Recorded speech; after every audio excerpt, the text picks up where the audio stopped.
I'm having a portrait painted. That's what that is right there. But we don't know what's going to be in it yet.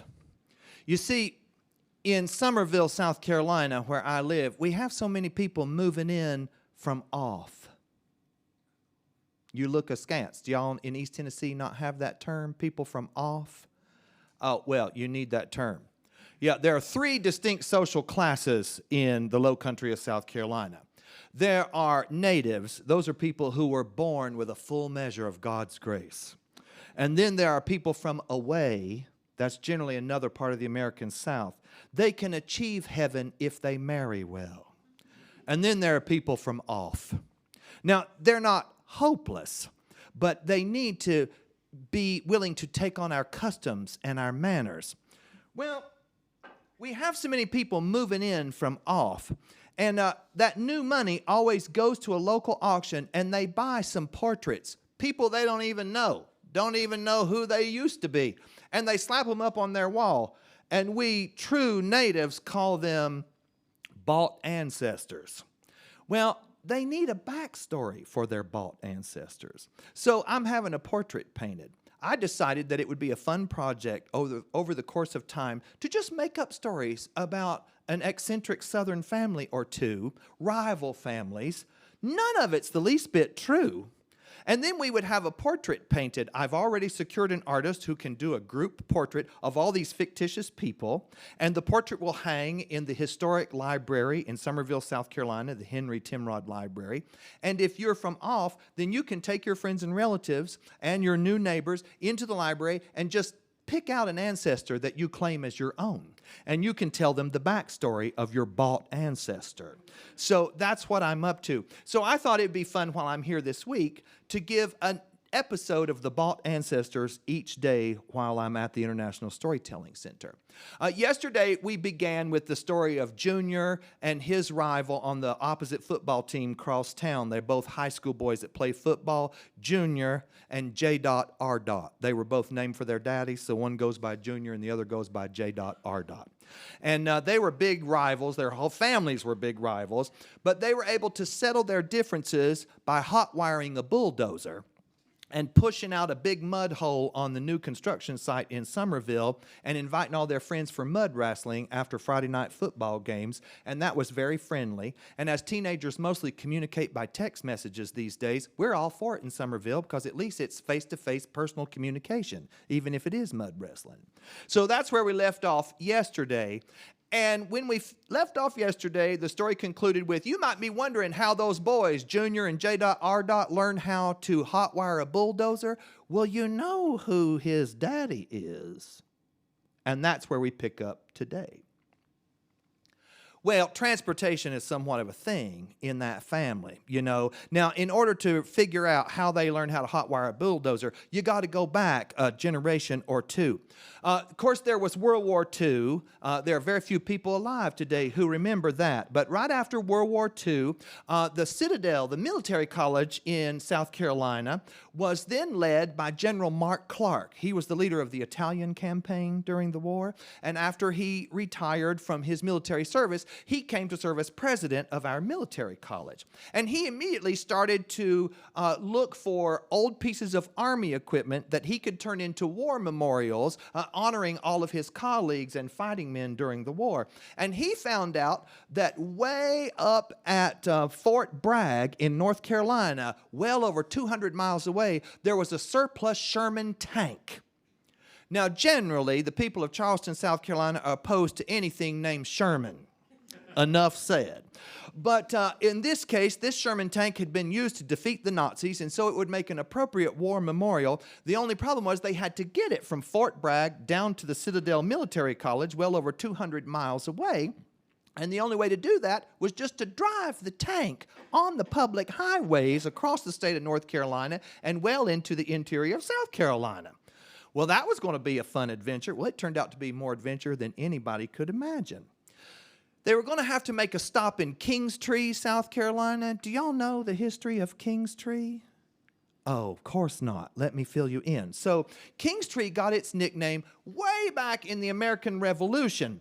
There were huge pine trees all around in the forest there that went right straight up. They weren't bent or twisted or gnarled, no big knots on them, just a beautiful forest of great big tall pine trees. And there was one tree in particular that was so tall and so massive and so strong, it was declared a monarch's tree, meaning that it was reserved for the Royal Navy back in the colonial period because they might want to cut that tree and make a mast on one of His Majesty's ships, so nobody was allowed to touch that tree.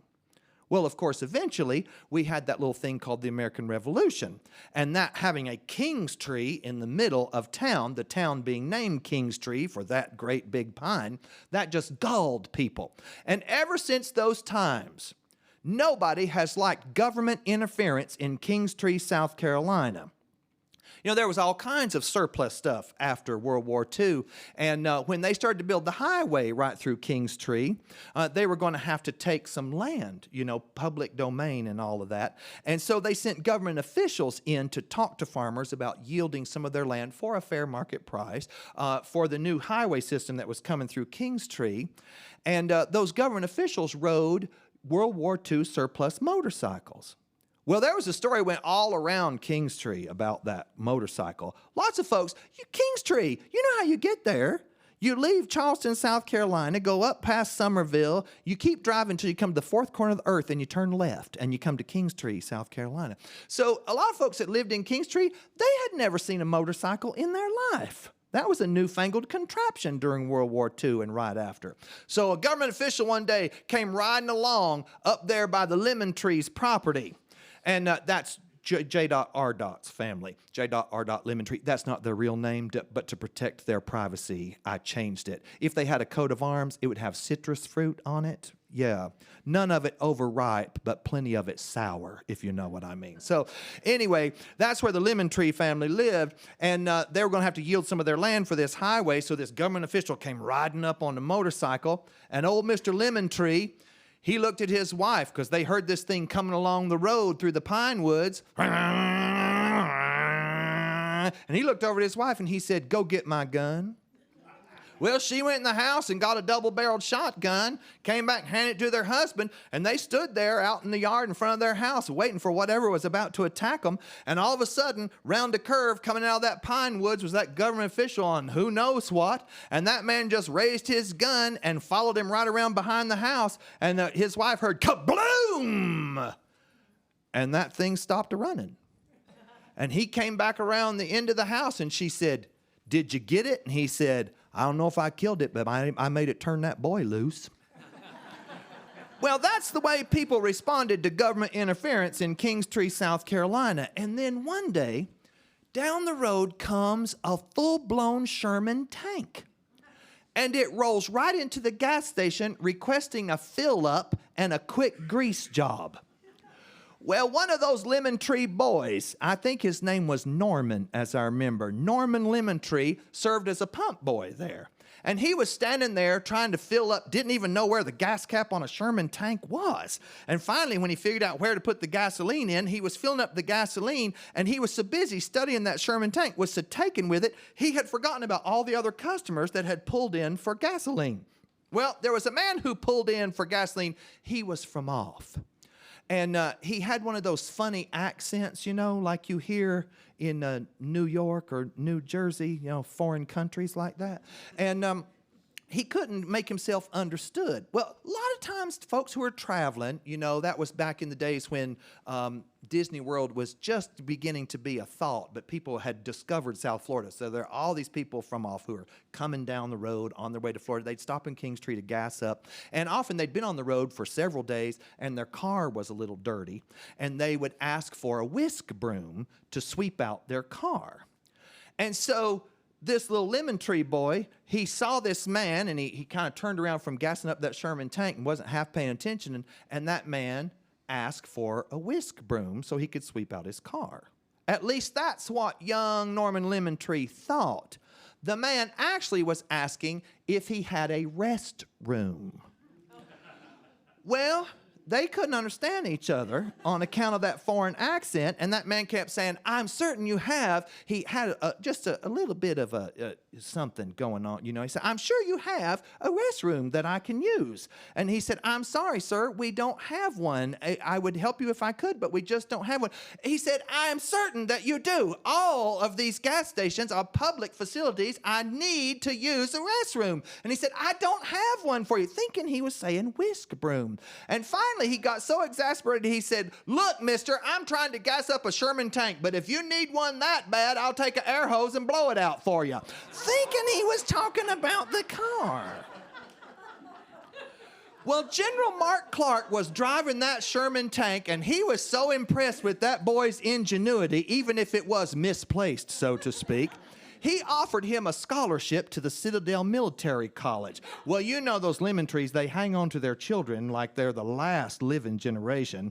And so the way they conduct themselves, it may very well be. So they just up and moved, all of them from Kingstree down to Charleston, so they could be near their son when we went to Citadel Military College. And wouldn't you know, that boy grew up to start a generation and another, went to Citadel Military College. They all learned tank warfare, and it's an easy jump from hot wiring a Sherman tank to a bulldozer, and that's how that came to be. Now, you think the boys had some interesting transportation stories? Oh, that ain't nothing. Just wait till I tell you what their mama done one time. Now, if you want to know more to that story of the bald ancestors, there are several ways that you can find out. You can come visit me in Summerville, South Carolina, and when the painting is done, we'll go in there and pretend those are your kin, and I'll tell you all the stories. Or you could log on to my YouTube channel. When the story is all complete, we'll post it on my YouTube channel, and you can watch the rest of the episodes of the Bald Ancestors. Or, if you are here in Jonesboro, Tennessee, you can go right out there after this show and buy a ticket for tomorrow and come back, and I'll tell you another episode of the Bald Ancestors. But for now, that's the end of that.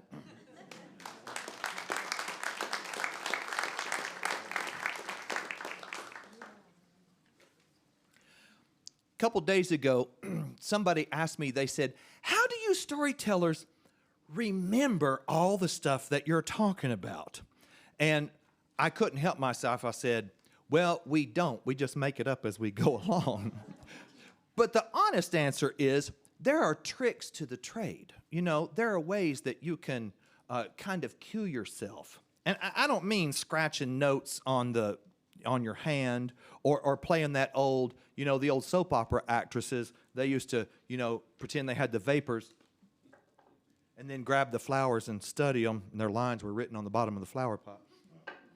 I don't mean that. There are other ways that storytellers can give themselves a little help for memory work. I'll give you an example.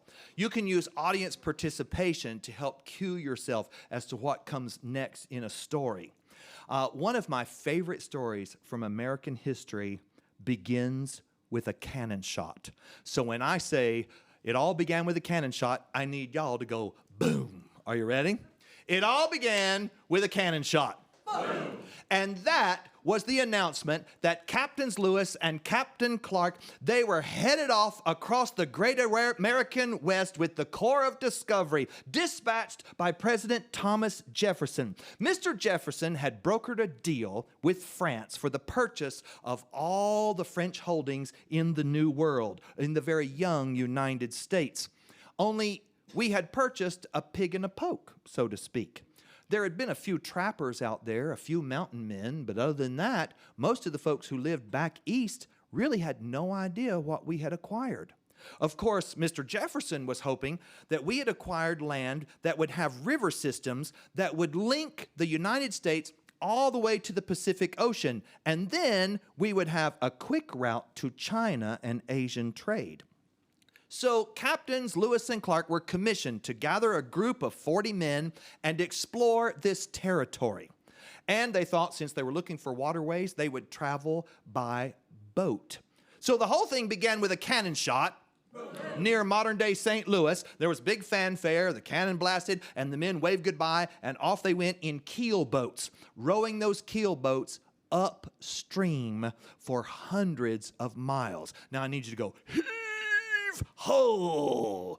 keel boats, heave ho. Good. And they traveled and traveled and traveled and traveled. And eventually, they got way up on the Missouri River, and they were trying to find where one waterway linked to another. And this trip was going to take a lot longer than they originally planned for.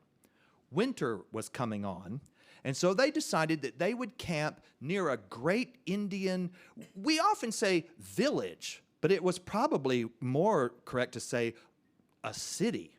Many, many wigwams where the Mandans and the Hidatsas gathered to ride out the winter. And these men decided to camp near them, and they learned a lot from the Mandans and the Hidatsas. So the whole thing started with a cannon shot. Keel boats up the Missouri River. Heave ho! And now they're going to spend the winter with the Mandans, where they would learn the art of buffalo hunting. Captain Lewis wrote in his journals that he was amazed to watch how the Indian braves would shoot a buffalo. They would have shooting contests. The Indian men with their bows and arrows, Captain Lewis with his rifle. But the Indian men, they would sit on a little tiny pony. Not a big thoroughbred like Mr. Lewis was familiar with in Virginia. Just a little wild pony. They would squeeze it with their knees so they wouldn't fall off. They wanted their hands free. There was no bridle or reins anyway.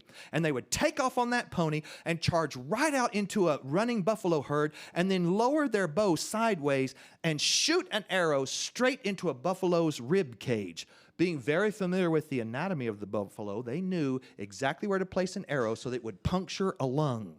And then they could just back off and wait, because the buffalo would take a few stumbling steps. Because his lung was punctured, he would stop, blow out a big red bubble because his lung was filling with blood, and then all of a sudden he'd boom, fall over dead. One shot, and they could bring down a great bison, or what we called the buffalo. So, one shot, I need you to sound like a dying buffalo. Good. So the whole thing started with a cannon shot. And then they rode the keel boats up to the river, you know. And then while they were camping with the Mandans and the Hidatsas, they learned how to shoot buffalo. Good. Man, that buffalo was sick before he died. Now, they learned something else while they were with the Mandans and the Hidatsas. They learned about a beautiful, young, and obviously very talented girl.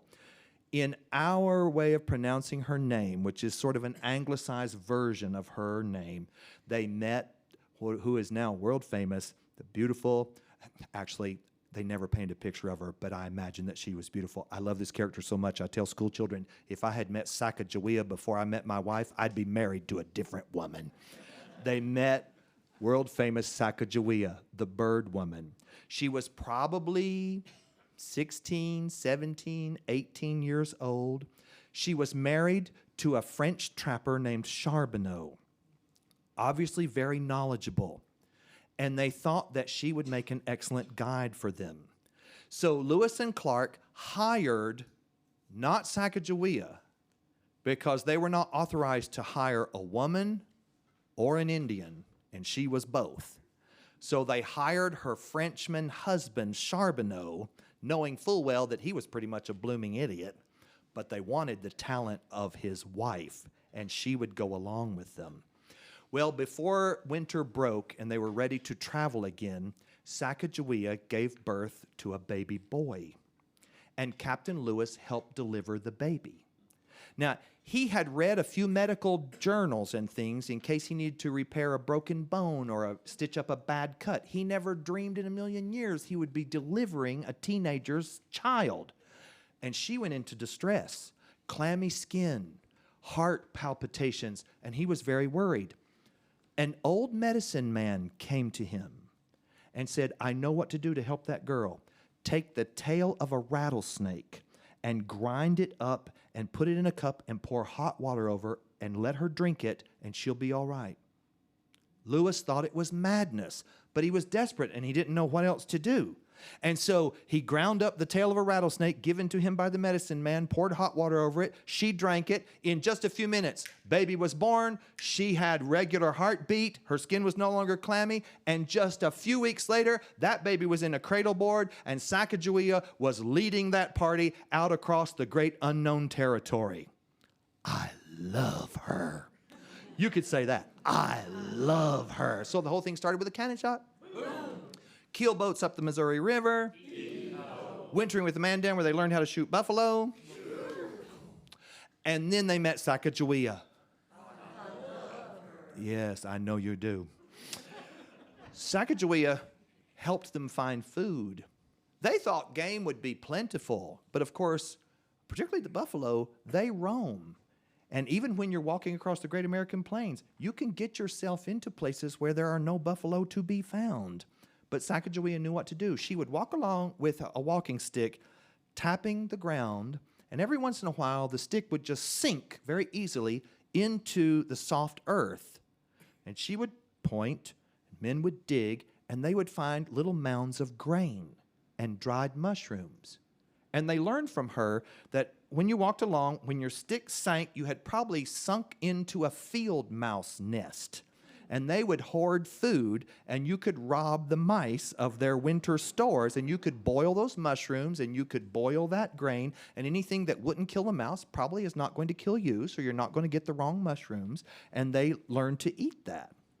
Really cool. Well, one day, while the men and Sacagawea and the little baby, they called him Pompey, which I suppose is sort of French for little prince. His real name was Jean-Baptiste, but they called him Pompey. While Pompey and his mommy and men were in the keelboats, Captain Lewis thought, I'm going to get up on the trail and I'm going to walk. There's a trail that goes parallel with this river because Thomas Jefferson not only wants us to see if we can find waterways linked up all the way to the Pacific Ocean, but he also wants us to be able to describe the terrain. So I should go up there and see what there is to be seen. So he went up to walk on this parallel trail, and he saw a buffalo at a distance, and he thought, I know exactly what to do. I've learned that from the Indians. You know how you learned that from the Indians? The whole thing started with a cannon shot. Then they rode keelboats up to the Mandan village. Yeah, there they spent the winter, and he learned how to shoot a buffalo.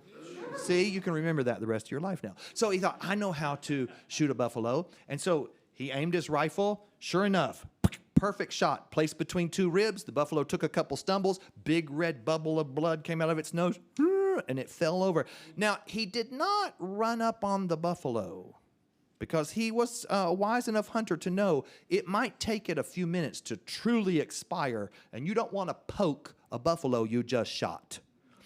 And so he just stood there leaning against his rifle, which he did not reload. If this were a movie, this is where the music goes, dum, da dum, dum, stupid. All of a sudden, from the woods behind him, he hears a roar. And coming out of the woods is the biggest bear Captain Lewis has ever seen. His first thought was, the Mandans and the Hidatsas told me about this. They swore there are bear out here you cannot kill. But he assumed that was just, forgive the expression, a bear tail. He thought, they're trying to shoot a bear with a bow and arrow. I have a rifle. I can take down a bear. Not this bear. I mean, it stood a full 7 feet high on its hind legs. It had claws that looked like individual knives, and it was snarling like a demon at an exorcism. And it was obvious that the bear saw buffalo meat, and the only thing he had to do was smack that man with the stick out of the way, and all of that bountiful feast was his. You know how when things like this happen in your life, it's happening at a full speed, but in your mind, it's like the whole world went into slow motion. And Captain Lewis thought, oh no, a bear. I have to shoot it. Click. Oh no, I didn't bother to reload my gun. I'll have to climb a tree. Oh no, the only woods are behind the bear and everything before us is a great plain. I'll have to do the next best thing. Run! And he took off running like Moody's goose across the prairie, and he realized, I know what I'll do. I know what I do. If I run perpendicular to this path, I will get back to the river because those are parallel lines. If I turn perpendicular, I can get to the river. There was a huge bank. It was about 30 feet long, not exactly a cliff, but it's very, very steep. And I could just pitch myself over that and roll to the bottom. And the bear probably wouldn't want to do that, and he'll go away and leave me alone. But when he came out to the riverbank, the topography had changed, and now the bank was only 3 feet high. Great, just great. So he jumped into the water and waded to a sandbar in the middle of the river, holding his firearm overhead, trying desperately to keep it dry, thinking maybe when the bear hits the water, it'll slow him down just enough that I can get this thing reloaded and get off a shot. Men downriver saw what was happening, and they lifted their rifles and they began to fire. 1, 2, 3, 4, 5, 6, 7, 8. The 9th bullet finally brought the bear down. That's because they weren't shooting at a common eastern black bear. This was the grizzly bear, newly discovered by most white men because of this experience that Captain Lewis had that day. He quickly learned there really are bear out there you can't kill, at least not very easily. Because when you shoot a grizzly bear, his first thought is, ow. And his second thought is, now you made me mad. Well, they had bear steak for supper that night. And the next day, Captain Lewis decided, I think I'm going to go back up on that trail and take another walk. I'll keep my gun loaded, and I'll take my espontoon, which is a sharpened walking stick. Fancy word for a sharpened walking stick. So he was walking along, and at a distance, he didn't know what he saw. If a wolf and a tiger got married, that thing would be their baby. He wasn't sure what it was, but he knew Thomas Jefferson, a man of great knowledge and often interested in the natural sciences, would want a specimen. So he raised his gun and he took a shot. He was glad there was nobody there to watch because he missed. And the thing snarled and ran down a rather large hole. And he thought, I'm going to get that thing yet. And he threw his gun down, and using the sharpened stick, he started to dig the hole open. And from down under the grass, you could hear what sounded for all the world like what we might think of as a Tasmanian devil. It was probably a wolverine, which is the largest of the weasel family, and they're born in a bad mood. And he had the thought, I'm never going to dig fast enough. The only way I'm going to get hold of that thing is just to shove my arm back in there and grab it. Fortunately, he had the second thought. Ladies and gentlemen, this is the hallmark of every great American. They have the second thought. You know, we all know that neighbor who thought it would be a good idea to clean the chimney with gasoline. Your best neighbors have a second thought. Uh-oh, maybe I shouldn't use flammable materials. So Captain Lewis had the second thought, and he did the next best thing. He just sat down and sketched a picture in his journal of what he had seen. That's why we think he was probably looking at a wolverine. Today, he would have snapped a picture and put it on Instagram, but he didn't have that, so he sketched it in his journal. These journals are a great treasure of the United States. They reside in the National Archives. Many pages, including the page with the wolverine, have been digitized, and you can go online and look at those for yourself. Well, he continued walking, thinking, you know, I nearly got killed by a bear, nearly got my left arm torn off by a wolverine. What else could happen? This man was from Virginia. He was a Southerner. He ought to know. Death comes in threes. You shouldn't tempt fate.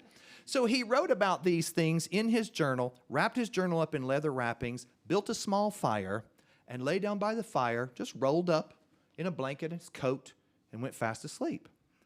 And everything went well, but in the morning when he awoke, he had the strange sensation that something or somebody was looking at him. So rather than stir, he just rolled his head over, and right where he was sitting the night before was a great 6-foot diamondback rattlesnake, all coiled up, its head resting across the coils of its body, looking at him as if to say, breakfast. He wrote in his journal that he dispatched the snake.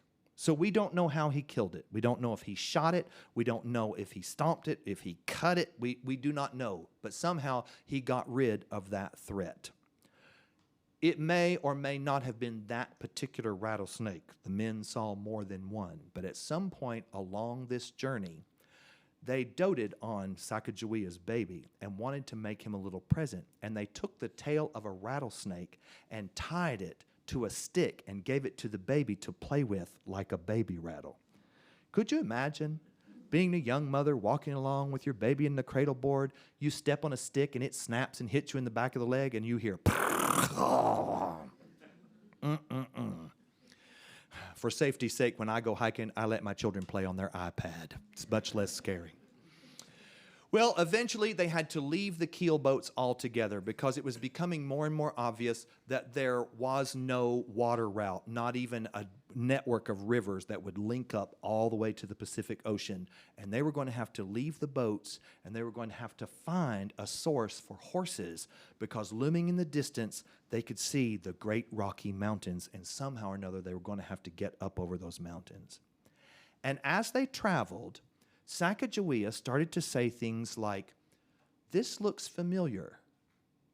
I recognize that stone right over there."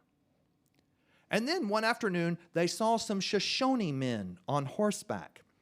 Through interpretation, because Sacagawea did not speak English, so through interpretation, Lewis and Clark had asked her, "What do your people call us?" And she said, "We call you Tababon." To this day, it is unclear exactly how to translate that. It might mean friend. It might also mean white person. It might also mean dangerous stranger. But they assumed in their ignorance that it meant something friendly. And so when they saw these Shoshone men on horses and they knew they needed to make a deal with some natives to get some horses, they started waving their hands and pointing to themselves and yelling, "Tababon, Tababon." It must have meant dangerous stranger because those men took off. And so they tracked them, and eventually, after several days, they caught up with a group of Shoshone, and this time the Shoshone men saw an Indian woman with them, and she was carrying a baby. And it has always been assumed that this calmed the situation a bit because they thought, well, she's obviously not in any kind of danger. So if she's willing to be with them and keep her child with them, they must not be all that dangerous. And so finally a meeting was arranged and everybody sat down to discuss a horse trade. Now this would have been a most interesting horse trade. Lewis and Clark spoke only English. So they would say something like, "We are desperate for horses and would like to trade some goods we brought for some of your best rides because we want to go up over those mountains." They would say that in English. One of their men, his name, I love this, was Francois, and he spoke English and French. So he would translate the English into French. He would say in French, "They need horses, we need horses because we want to go up over the mountains and we can't do that in boats." And he would tell that to Charbonneau, Sacagawea's husband. He spoke French and Hidatsa, so he would change it from French into Hidatsa. And then in Hidatsa, then she would listen to that, Sacagawea would listen to that, and she would translate it from Hidatsa into Shoshone. So it got translated 4 times before it got to the person they needed to talk to. Obviously, a lot was lost in translation. Because the deal would go like this: we need horses, this is why. We need horses, this is why. Horses we need, and why, I don't really know. We need horses. They say no. Then it started to get tense. The Shoshone men were fingering weapons. They were starting to fidget. And Captains Lewis and Clark thought, uh-oh, what's wrong? And in the middle of all this back and forth, they look up to see Sacagawea, who by all accounts was a rock, start to weep. Big tears start streaming down her cheeks. And they think, oh no, oh no, oh no, what's wrong, what's wrong? So the translation comes back from Shoshone to Hidatsa, Hidatsa to French, French to English. She has realized she is speaking to her brother. Sacagawea was not a voluntary wife of Charbonneau. She was his slave wife. He had bought her in a gambling deal. She was wife number 2 for Charbonneau, not second wife, number 2. And she had to go wherever he went. She had been kidnapped by the Hidatsa when she was about 11 or 12 and had been carried away and eventually sold into slavery.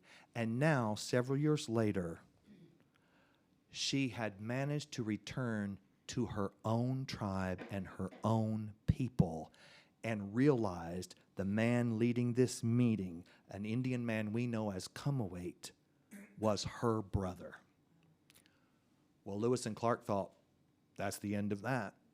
She's going to want to stay here with her family. But no, she went ahead with her husband Charbonneau and continued the trip.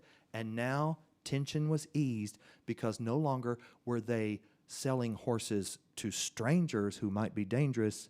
They were helping their family. And so Sacagawea led those men up over the Rockies all the way to the west coast. Now, of course, the further they got from Shoshone territory, the less she knew of the territory. So they were really all kind of stumbling in the dark together. But when they finally got to the west coast, she had one request. She had heard stories passed along from tribe to tribe in the plains of great fish, fish that were larger than a teepee, fish that were larger than a house. And so Sacagawea went down to the seashore in Oregon to marvel at a beached whale. And other than that honored request, it was the only payment Sacagawea ever received for her wonderful heroism in leading those men and helping them broker a deal for horses. If I met her before I met my wife, I'd be married to a different woman.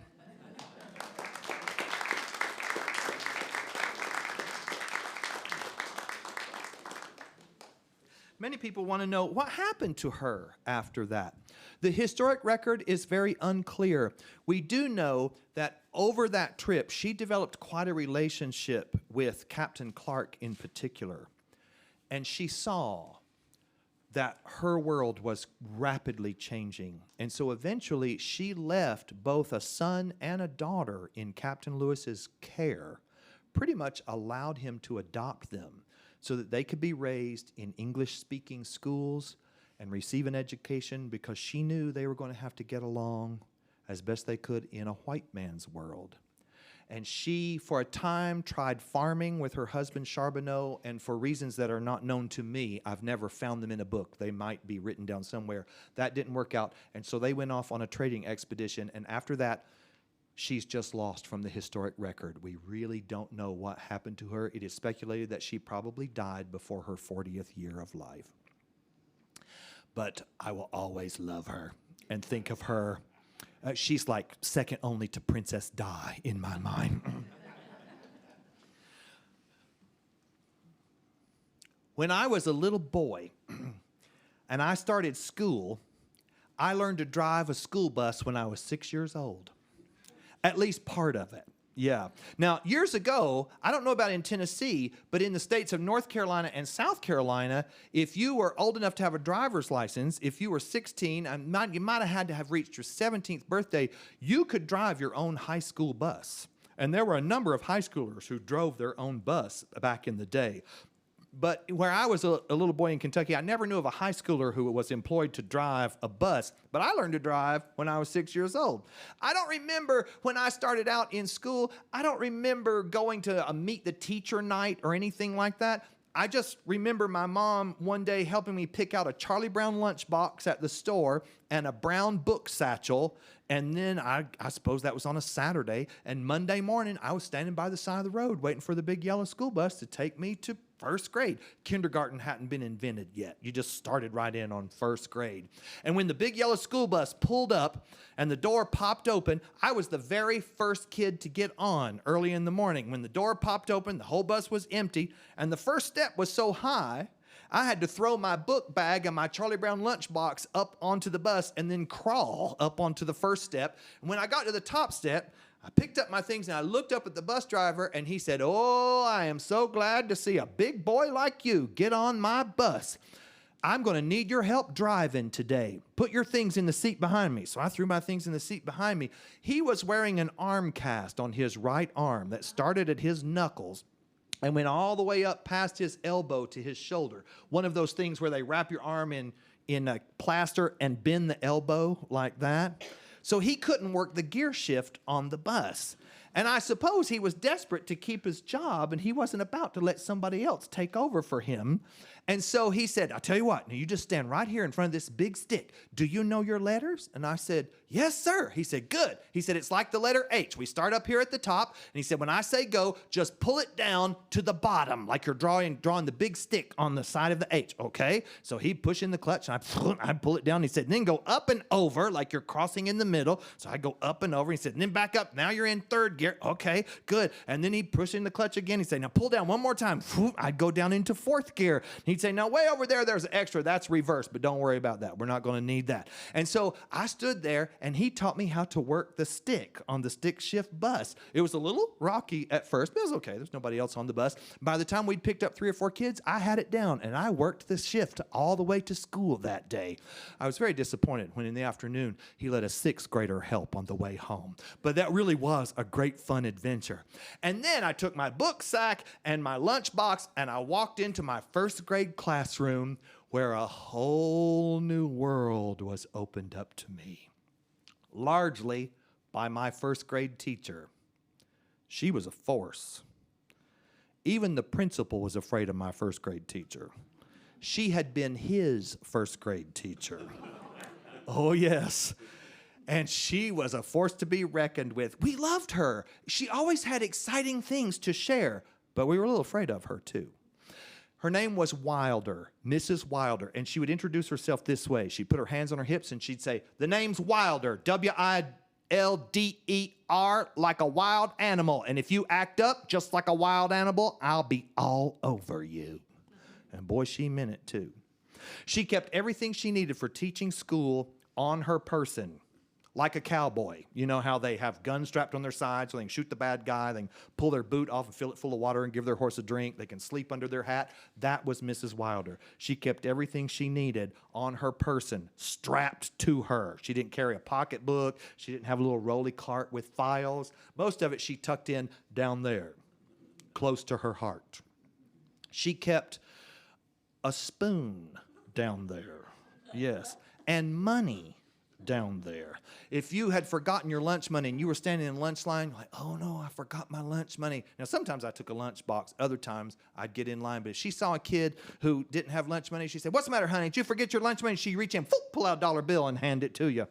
And there was change. Lunch was like 35 cents. So then she'd drop the silver down there. It didn't even jingle around. The spoon, she kept makeup down there. She had compact and lipstick tucked in. She would, after she'd finished her lunch, she'd reach in and kind of cross draw and pull those out and open it up, put on a little lipstick, tuck that back in. The spoon was not for the cafeteria. That was for reading class. We learned to read with the good old friends Dick, Jane, and Spot. I am the very last generation to have learned with Dick, Jane, and Spot. You know what a writer said about Dr. Seuss. He said Dr. Seuss took a few hundred words, rhymed them, called it Cat in the Hat, and it worked like a karate chop on the weary world of Dick, Jane, and Spot. Oh, my word, was riveting literature. See Dick run, run, Dick, run. See Jane run, run, Jane, run. See Spot run. That was the dog. Run, Spot. Oh, my word. One day, my friend Todd leaned over and he said, get hit with a car, Spot. Die, Spot, die. Anything just to liven up the reading book. Well, if you talked during reading class, it didn't matter. Even if you whispered and you thought you were being so discreet, she always caught you. Always. And she would push her chair back and stand up, and you would hear her coming. She was banging those sensible lace-up shoes across the wooden floor to your desk, and she would reach for the spoon. And when she pulled that spoon out, you were shocked. And you'd try not to, but you'd go, ah! And while your mouth was open, ah! She'd wipe that spoon off on the hem of her skirt and say, tongue needs something to do? Suck on this spoon a while, and she'd poke the spoon right in your mouth. Oh, you didn't dare take it out. No. And you did not complain either. I mean, you go home on the big yellow school bus, And you'd tell your mama, Mrs. Wilder stuck a spoon in my mouth today. And your mama did not call the principal, and she did not threaten to sue the school board. She said the same thing every other mama in my county would say. She'd say, of course you got spooned by Mrs. Wilder. You're supposed to be reading about Dick, Jane, and Spot. I got spooned by Mrs. Wilder when I was in first grade. Everybody in my county had been spooned by Mrs. Wilder 2 or 3 times. That's how you learn to read. Now, if you taught during math class, she had a different punishment for you. She was going to move you away from all of your friends. And she'd come over and grab your desk and just slide you across the floor, desk and all, over to these great big windows. They were old-fashioned schoolhouse, triple sash windows. And of course, they had those chains down the side with lead weights. Those were the counterbalance, so you could raise the bottom sash up. You know, if the counterbalance was working good, you could give that sash a push, and it'd just go tick, tick, tick, tick, tick, tick, tick, tick, all the way to the top. I remember on the first day, when it's lots of orientation, I remember her showing us that and then saying, never stick your head out this window. And there was good reason for that. Because sometimes those lead weights would fall off, and when they did, then it's not counterbalanced, and that sash is coming crashing down.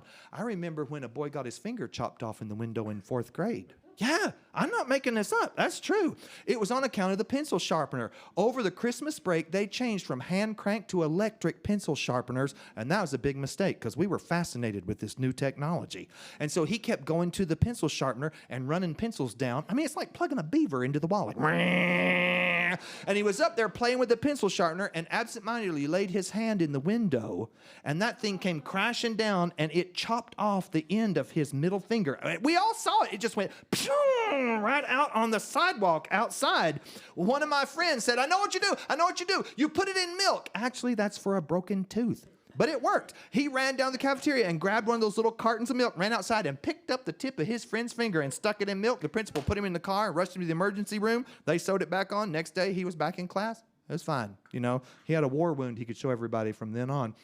So she would tell us, don't stick your head out that window. I mean, the loss of a finger, you can survive. Loss of a head, end of your school career. But if we talked during math class, she would move us over in front of one of those windows, and then she'd point out to a tree. She'd say, you see that tree on the playground? Yes, ma'am. In 15 minutes, I'm going to ask you how many leaves are on that tree. And if you don't have the right answer, oh, you're going to wish you did. Well, we figured she knew how many leaves were on that tree, because there was a plaque right next to it that said she had planted it Arbor Day 1962, so we figured she knew how many leaves were on that tree. So we'd start counting.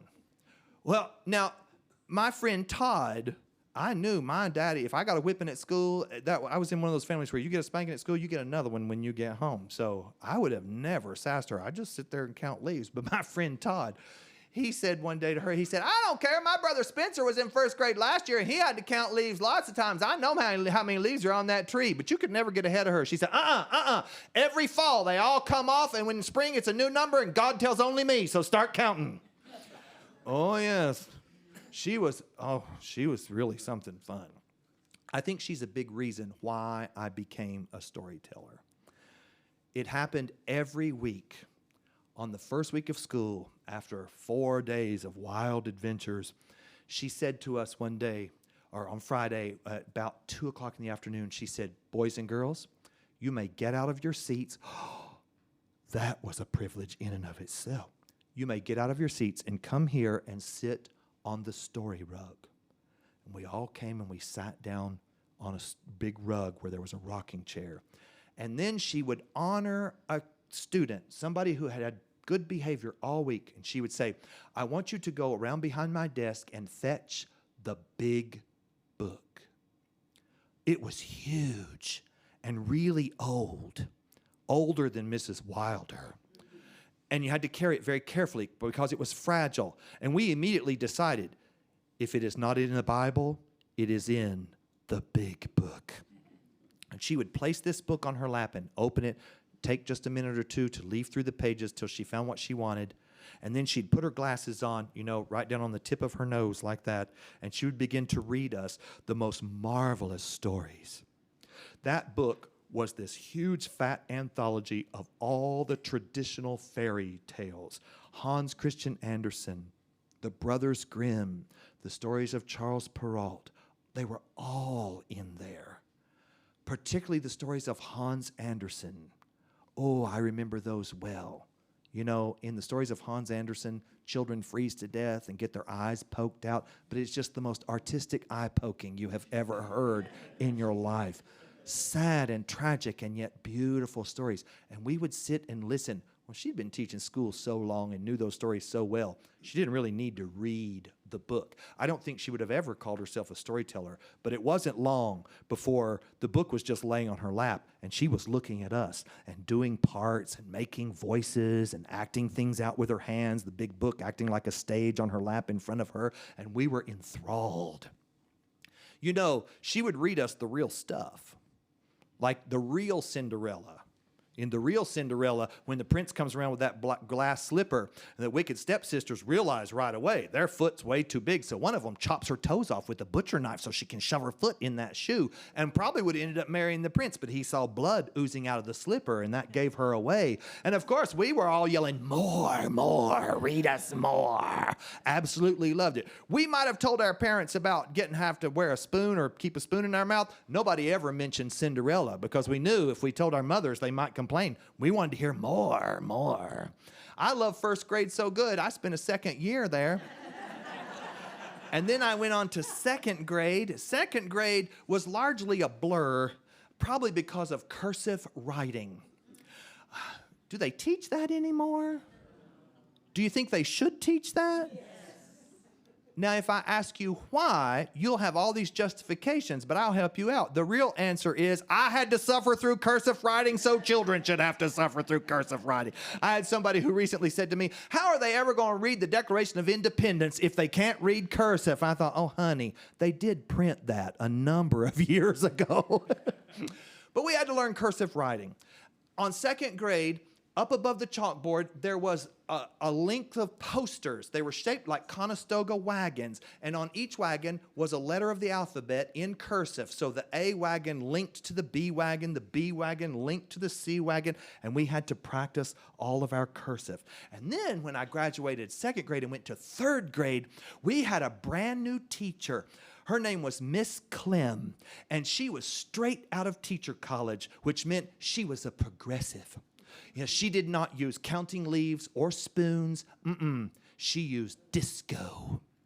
The popular record that year was Saturday Night Fever, starring John Travolta. And she had the soundtrack to the film on a big old record. And in the back of her classroom, she had a parquet dance floor and a crystal ball hanging up over it. And we would go back there and learn disco. It was a little tiny country school, so the teacher was responsible not only for the 3 R's, but also art and music and PE. She figured music and PE could be combined in disco. So we'd go back there, and she would teach us the times tables disco. We'd be back there going, 2 times 2 is 4, chicka, chicka, chicka, 4 times 4 is 16, chicka, chicka, chicka, buka, buka. And then if we got one wrong, she would teach us this dance called the bump. And she would walk over to you and go, boom, boom, boom, and knock you off the dance floor, and you had to go sit in your seat. It was way better than a traditional spelling bee to go back there and do disco with your times tables. To this day, I can't do math in my head unless I get a good beat going. After third grade, I graduated to fourth grade, which you entered with fear and trepidation, because the teacher in fourth grade was Mrs. Pauline Wilson. She was the daughter of the thrice-dunking Baptist preacher in our community. Do y'all have thrice-dunkers where you're from? That means her daddy, when he baptized people, he put you under once for the Father, and again for the Son, and a third time for the Holy Spirit. And he was going to hold you down and pray for you all 3 times while you were under the water. So you better be able to hold your breath a long time. Yes, these people were serious. And she was serious about education. She had big, long, red fingernails painted like a fire engine. And she smoked like a freight train. Yet smoked cigarettes constantly. And she had 2 favorite subjects, fractions and the apocalypse. And if you were not successful with the former, you would definitely suffer the latter.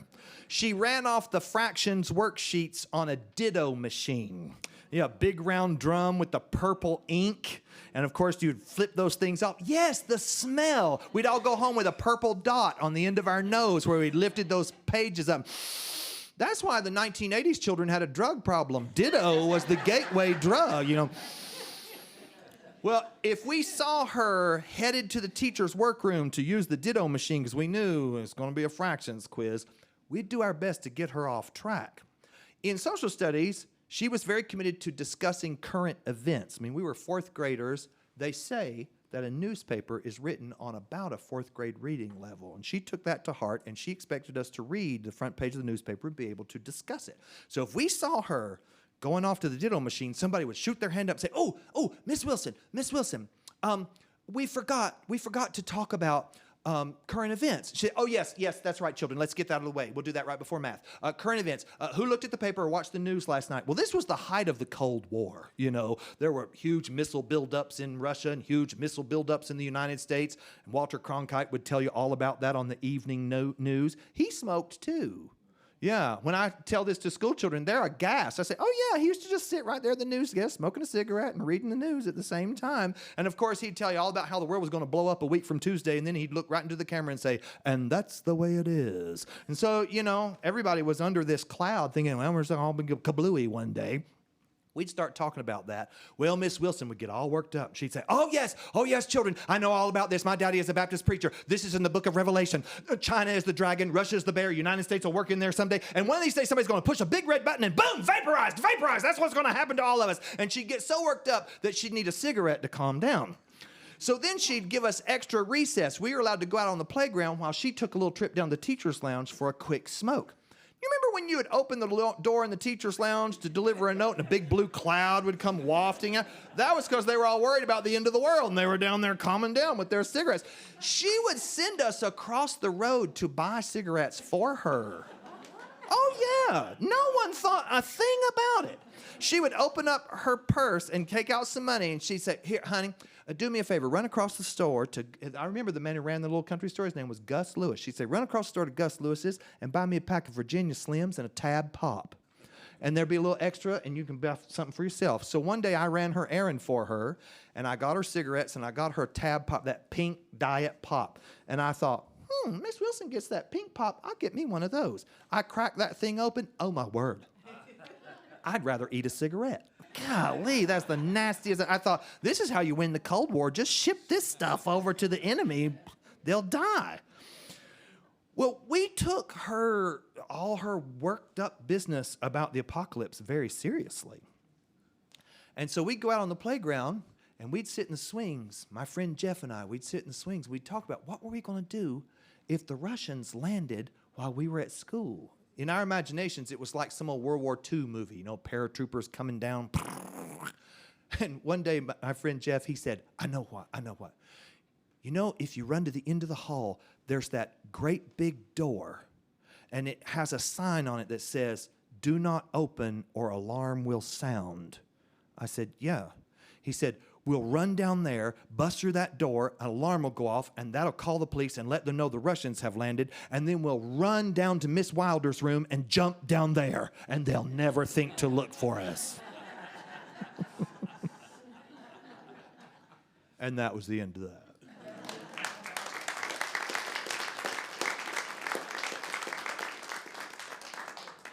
It's been my great pleasure to share stories of history and stuff that was totally made up and memories of my elementary school teachers.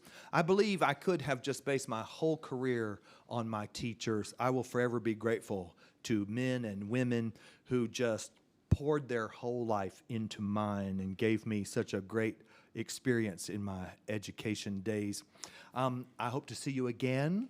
There are tickets available for shows later this week. You can always find me online. And if you want to know more about Balt Ancestors, you can look me up on YouTube. Thank you very much.